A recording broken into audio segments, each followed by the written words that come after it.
Assalamualaikum warahmatullahi wabarakatuh. Perkenalkan, nama saya Nandita Puspa dari kelas S3A dengan NPM 2020 46500-136. Di sini saya akan menjawab pertanyaan soal UAS dari mata kuliah Ragam Hias Budaya Nusantara. Di nomor 1, soalnya adalah jelaskan jenis kain batik yang saya pakai, nama motifnya, dan asal daerah produk dari kain yang saya kenakan. Pakaian yang saya pakai itu adalah kain jarik dengan motif batik, dengan jenis batik dengan motif parang rusak. Batik ini berasal dari Solo, Jawa Tengah. Kemudian pola ragam hiasnya ada 3 motif, itu motif utama. Motif utamanya susunan motif S yang menjalin tidak pernah terputus, melambangkan kesinambungan. Bentuk es tersebut diambil dari ombak samudra yang menggambarkan semangat dan tidak pernah padam. Yang kedua, motif pendukung. Garis lurus diagonal melambangkan penghormatan dan cita-cita serta kesetiaan kepada nilai yang sebenarnya. Dinamika dalam pola parang ini juga disebut ketangkasan kewaspadaan dan kontinuitas antara pekerja dan pekerja lainnya. Yang ketiga, motif isian. Berbentuk wajik atau jejer genjang sebagai hiasan disebut dengan melinjeng. Jenis pengayaannya, pada motif batik yang saya gunakan terdapat pengayaan bentuk dengan istilah deformasi, yang berarti mengubah objek gambar dengan cara menata ulang bentuknya atau merubah posisinya. Bentuk dan dimensi suatu objek sehingga menjadi bentuk yang berbeda dan lebih sederhana namun tanpa menghilangkan ciri atau karakter objek dari batik tersebut. Kemudian makna dari ragam hiasnya, kesimpulan maknanya dari batik parang klitik ini adalah motifnya memiliki arti yang tidak pernah menyerah, ibarat ombak laut yang tidak pernah berhenti bergerak. Lalu juga menggambarkan jalinan yang tidak pernah putus untuk memperjuangkan kesejahteraan maupun tali kekeluargaan. Yang kedua,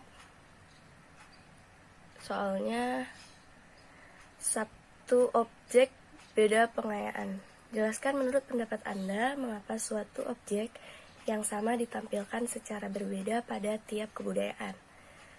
Perhatikan gambar di samping, terdapat 3 gambar pengayaan motif singa dan 3 wilayah berbeda. Jelaskan menurut pendapat Anda, apakah menurut Anda 3 motif tersebut memiliki persamaan maksud atau masing-masing memiliki maksud yang berbeda. Jika memiliki persamaan atau persamaan tersebut, jika Anda merasa berbeda, di mana perbedaannya? Menurut pendapat saya, dari ketiga motif yang terdapat pada 3 kain yang berbeda yang dimiliki Nusantara ini memiliki arti yang sama.